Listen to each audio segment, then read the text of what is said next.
여러분 안녕하십니까? 대구 경북 소식 전해드립니다.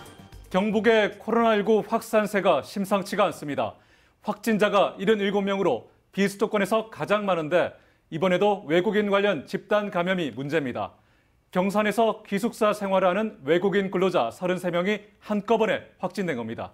내일부터는 한글날 사흘 연휴가 시작되는데요. 방역당국은 이번 연휴 기간에 바이러스가 다시 확산하는 건 아닌지 걱정하며 가급적 이동을 자제해달라고 당부했습니다. 오늘 첫 소식 손은민 기자입니다. 경북 경산의 한 플라스틱 제조업체입니다. 이곳에서 일하는 외국인 33명, 내국인 2명이 확진됐습니다. 전체 직원이 70명인데 절반이 감염된 겁니다. 직원 대부분은 사업장 안에 있는 기숙사에서 생활했습니다. 숙식을 함께 하고 있어 바이러스가 빠르게 퍼진 것으로 보입니다. 한 방에 2-3명 정도씩 같이 사는데 중요한 건 얘들끼리 방을 자주 바꾼다고 하거든요. 그리고 식사도 같이 하고 이런 상황이라서. 나머지 직원들은 자가격리 상태로 검사 결과를 기다리고 있습니다. 이 사업장을 포함해서 오늘 0시 기준 경산에서만 44명의 확진자가 나왔습니다. 경산시는 오는 11일까지 외국인 고용 사업장에 대한 진단검사 행정명령을 내렸습니다. 외국인 근로자를 단 한 명이라도 고용한 곳은 내국인을 포함한 모든 직원이 코로나 검사를 받아야 합니다. 경산시는 외국인들이 많은 공단 근처 이 질량읍사무소에 임시선별 검사소를 새로 설치했습니다. 이곳에서는 불법 체류 신분에 관계없이 무료로 검사받을 수 있습니다. 대구에서는 45명이 새로 확진됐습니다. 베트남 지인 모임과 관련해서 9명이 더 감염되면서 누적 확진자는 3주 만에 703명으로 늘었습니다. 서구 유흥주점과 음식점에서 각각 6명, 2명이 추가로 확진됐습니다. 달서구 의료기관에서 3명, 동구 학교에서도 1명이 감염됐고 나머지는 기존 확진자의 접촉자와 감염원을 조사 중인 사람입니다. 대구시는 사흘간의 연휴 동안 가족과 지인 모임을 통해 다시 감염이 확산할 수 있다며 이동을 최대한 자제하고 방역 수칙을 철저히 지켜달라고 부탁했습니다. MBC 뉴스 손은민입니다. 더불어민주당 남인순 의원이 공개한 국정감사 자료에 따르면 대구의 코로나19 확진자 965명을 상대로 설문조사한 결과 91.1%가 한 개 이상의 후유증이 있었습니다. 4개월 이상 지속한 주요 증상을 보면 피로감이 26.2%로 가장 많고 집중력 저하 24.6%, 불안감이나 우울감 20, 탈모 15.9% 순이었습니다. 지난 7월 기준 전국의 누적 확진자 13만 5천여 명 가운데 80.7%인 10만 8천여 명이 소화계통, 60%는 근골격계통, 40%는 호흡계통 질환으로 외래 진료를 받은 것으로 나타났습니다.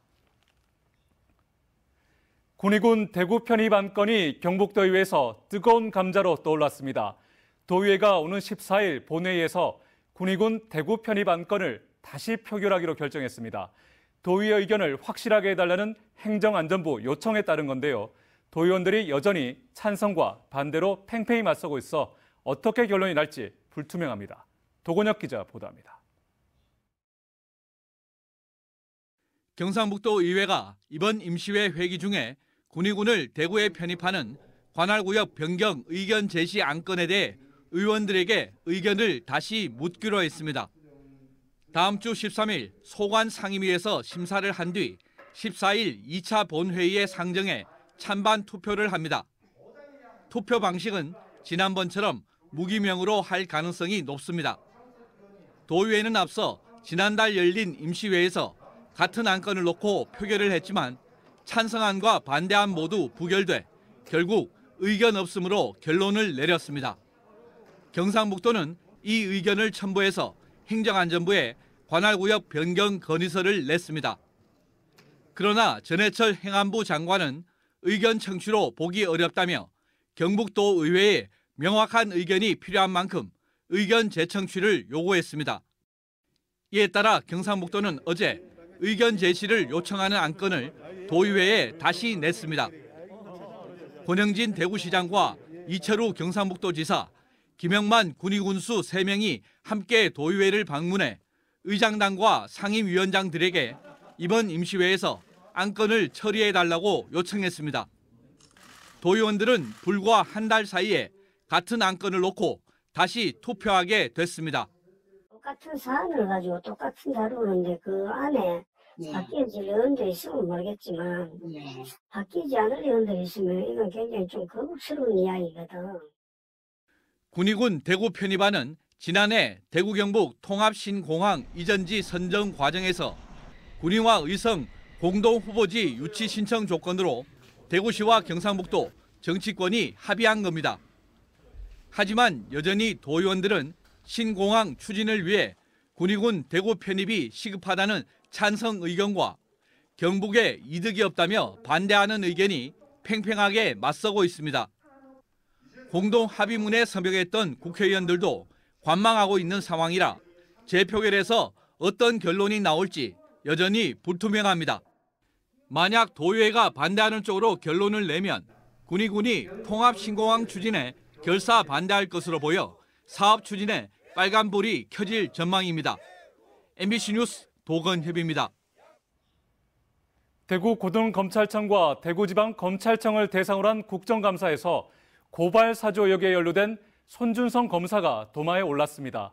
육군 제2작전사령부 국정감사에선 작전 환경에 최적화된 무인기 전력화 등이 시급하다는 지적이 나왔습니다. 지역 첫 국감 소식 권윤수 기자입니다. 검찰의 법여권 인사 등에 대한 고발 사주 의혹과 관련해 고발장 전달자로 지목된 손준성 전 대검찰청 수사정보정책관. 손 검사는 현재 대구 고등검찰청에서 인권보호관으로 근무하고 있습니다. 국회에서 열린 대구고검 국정감사에서는 손 검사의 거취가 도마에 올랐습니다. 더불어민주당 최기상 의원은 다른 직원의 규칙 위반 등을 조사, 관리, 감독하는 검찰청 인권보호관의 역할을 고발 사주 의혹에 연루된 검사에게 맡기는 게 바람직하냐고 따져 물었습니다. 청 자체 내에서 어떤 절차를 거쳐서 직무를 바꿔준다거나 적절한 방식의 본인이 의사표명을 공식적으로 할 수 있게 해준다거나. 대구고검장은 인사이동을 내부적으로 검토했지만 수사 진행 상황에 따라 조치하기로 결정했다고 밝혔습니다. 예, 물론 내부적으로 검토를 했고 저 역시 고민을 많이 했는데요. 사건 수사 진행 상황에 따라서 위원님 지적하시는 그런 불합리한 부분이 발견이 되면 법무부에 건의를 한다거나 해서. 대구지검을 상대로는 최근 성추행 혐의로 기소된 전 대구지검 부장검사의 명예퇴직이 문제로 지적됐습니다. 판사에 대한 퇴직은 정기 인사 때 허용하지만 검사는 언제든 명예퇴직이 가능해 징계를 면하기 위한 명퇴가 잦다는 겁니다. 대구 수성구 제2작전사령부에서 열린 제2작전사 국정감사에서는 군의 대비태세에 질타가 쏟아졌습니다. 저비용 고효율의 무기 체계인 드론의 위협이 커지고 있지만 대응책이 없다고 지적했습니다. 제2작전사에 정부 청사와 원전, 정유시설 같은 중요 시설이 밀집해 있지만 소형 무인기 대응 체계가 한계에 불과한 데다 드론 대응 훈련도 대폭 감소했습니다. 북한도 다수의 공격 드론을 지금 갖고 있고 또 최근에는 군집 드론까지 기술까지 확보했다고 이렇게 지금 예를 올리고 있어요. 이것도 곧 전력화될 가능성이 많다는 정보도 있습니다. 저희 지금 소형 무인기를 체계 대응하기 위한 저희 작전사에 대비는 좀 제한된 면이 있습니다.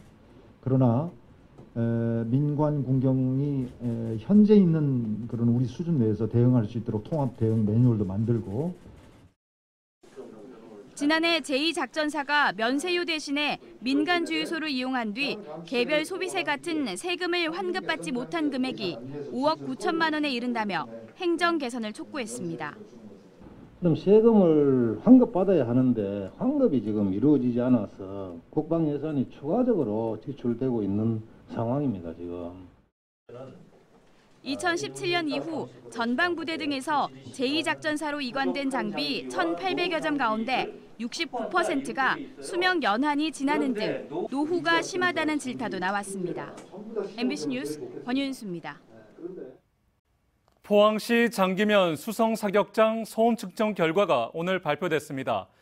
해병대와 국방부, 포항시가 사격장 인근 6개 장소에서 동시에 소음을 측정해 평균값을 발표했는데 지하철보다 더 시끄러운 소음이 측정되기도 했습니다.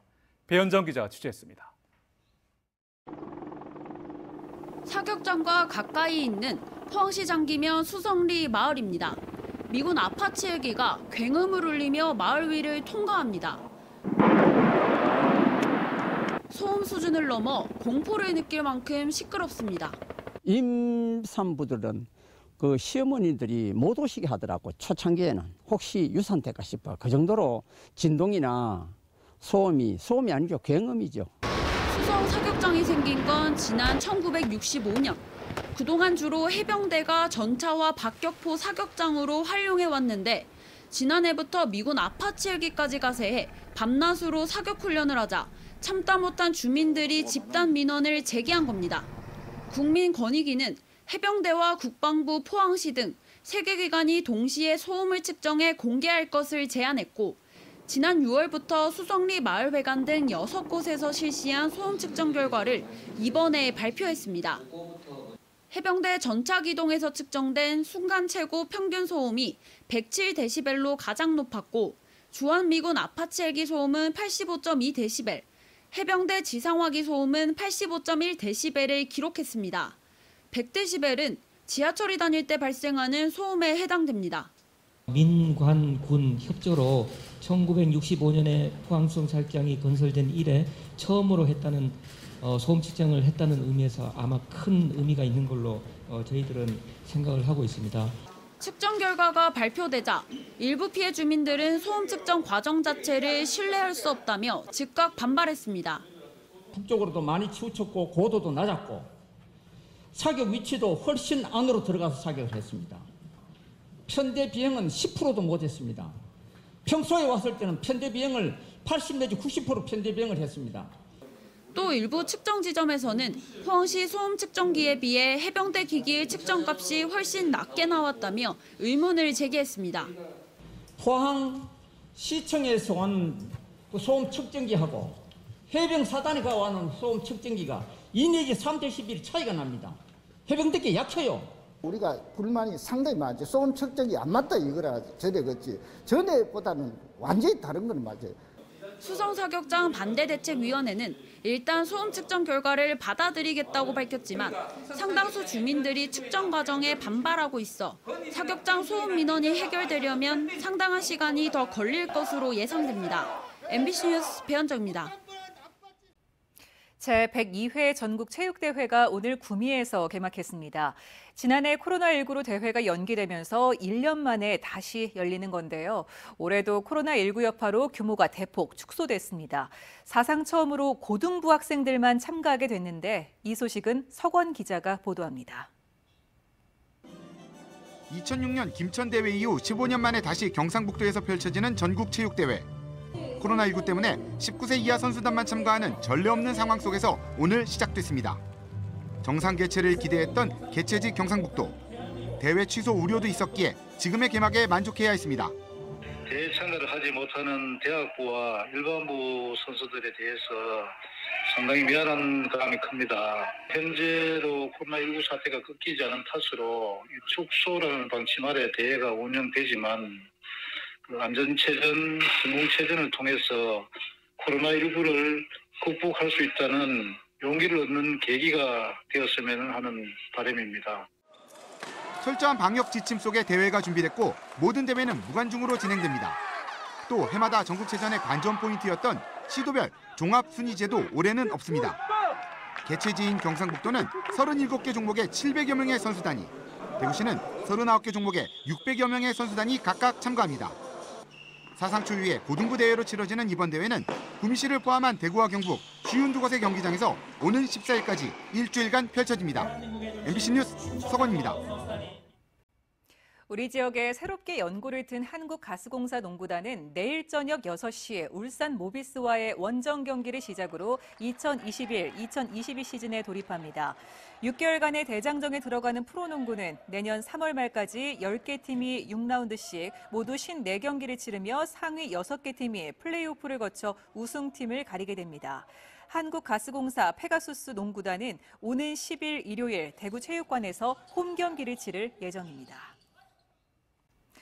이번 주 유난히 더운 날이 많았죠. 지난 월요일에는 100년 만에 10월 들어 가장 높은 기온을 기록하기도 했습니다. 주말 사이에 비 소식이 있는데 이 비가 그치면 평년 기온을 다시 되찾을 것으로 보입니다. 날씨 소식 유아경 기상캐스터가 전해드립니다. 수확을 앞둔 누런 벼가 고개를 숙일 만큼 완연한 가을입니다. 오늘은 24절기 중 17번째 절기인 한로입니다. 차가울 한, 이슬로, 한로는 찬이슬이 맺히기 시작한다는 의미인데요. 음력으로는 9월의 절기로서 가을의 5번째 절기입니다. 이 무렵이 되면 감이 한창 익어서 홍시가 되고 알록달록 가을 단풍도 서서히 나타나기 시작합니다. 계절의 변화는 절기뿐만 아니라 기온으로도 몸소 체감할 수 있는데요. 올해는 유난히 가을 기온이 변덕스럽습니다. 지난주 월요일부터 어제까지의 대구의 기온 변화를 한번 살펴보겠습니다. 보시면 27일에서 30일까지는 평균적인 가을 날씨를 보이고 있는데요.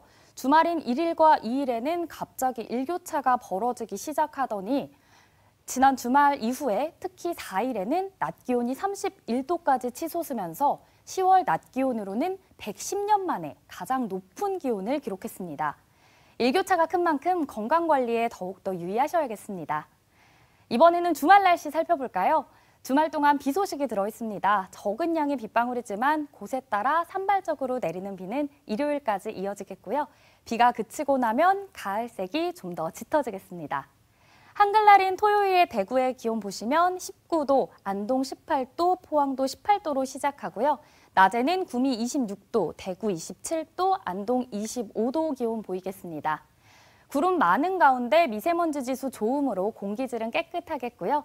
일요일 기온도 보시면 아침에는 15도에서 20도 분포 보이겠고 낮에는 22도에서 28도 분포로 평년과 비슷하겠습니다. 비가 내린 이후부터는 좀 더 기온이 내려가면서 선선함이 감돌겠는데요. 체온 조절을 위해서는 옷차림에 좀 더 신경 써주시는 게 좋겠습니다. 다음 주부터는 평년과 계속해서 비슷한 가을 날씨를 보이겠습니다. 다만 날씨가 계속해서 흐림이 보이고 있는데요. 수요일부터는 좀 더 화창한 가을 날씨가 되겠고요. 기온 분포 살펴보시면 아침 기온 16도에서 19도의 분포 보이겠고 낮에는 25도 안팎까지 오르겠습니다. 날씨였습니다. 원희룡, 유승민, 윤석열, 홍준표 후보가 국민의힘 대선 후보 2차 예비 경선을 통과했습니다.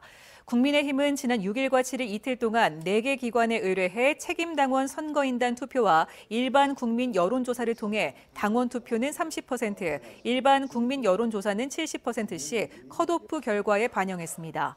공직선거법에 따라 각 후보의 지지율과 순위는 공표하지 않았습니다.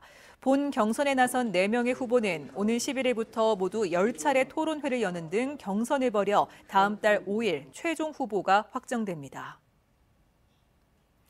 대구에서 한 50대 남성이 아내를 살해하고 달아나 경찰이 쫓고 있습니다. 대구 수성경찰서 등에 따르면 어제 오후 7시 50분쯤 수성구 범물동 모 아파트에서 A씨가 40대 아내 B씨를 흉기로 찔렀습니다. A씨는 범행 뒤 도주해 다른 가족에게 연락해 범행 사실을 알렸습니다. 가슴 부위를 찔린 B씨는 병원에 옮겨졌지만 숨졌습니다. 경찰은 CCTV와 주변 탐문 등으로 A씨를 쫓고 있습니다. 포항 남부경찰서는 평소 알고 지낸 여성을 살해한 혐의로 40대 남성 A씨를 긴급 체포해 조사하고 있다고 밝혔습니다. 경찰에 따르면 A씨는 지난달 29일 자신의 차 안에서 지인 B씨를 흉기로 찔러 살해한 뒤 포항의 한 야산에 묻은 혐의를 받고 있습니다. 제48회 신라문화제가 신라 리턴즈라는 주제로 오늘 12일부터 엿새간 경주 중심상가와 경주 예술의 전당에서 열립니다. 이번 신라문화제에서는 화평서제와 신라가요제, 신라학술제, 신라문화제 아카이브전 등 16개 공연과 전시, 학술 행사가 펼쳐집니다. 이번 축제는 정부의 방역 지침에 따라 비대면 방식으로 진행되며 행사 일부는 포항 MBC와 유튜브를 통해서 방송됩니다. 경북경찰이 사건 한 건을 처리하는 기간이 4년 전보다 평균 3주가량 더 늘었습니다. 더불어민주당 한병도 의원이 경찰청으로부터 제출받은 자료를 보면 경북경찰의 사건 한 건당 평균 처리 기간이 2017년 43.5일에서 올해 63일로 20일 가까이 늘었습니다. 전국적으로는 2017년 43.9일에서 올해는 62.4일로 늘었고 특히 사이버 수사 분야가 올해 7월 기준 107.9일로 처리 기간이 4년 전보다 40일 더 걸렸습니다. 대구 중구와 달서구가 2년 연속으로 전국에서 교통안전이 가장 취약하고 개선율도 최하위인 지자체로 꼽혔습니다. 정의당 이훈주 의원이 도로교통공단에서 받은 자료를 보면 2019년 대구 중구의 교통안전지수는 총점 66.82점으로 전국 227개 시군구 가운데 경남 창원시와 경기 고양시에 이어 세 번째로 낮았고 전년 대비 개선율은 마이너스 11.25%로 전국에서 가장 낮았습니다.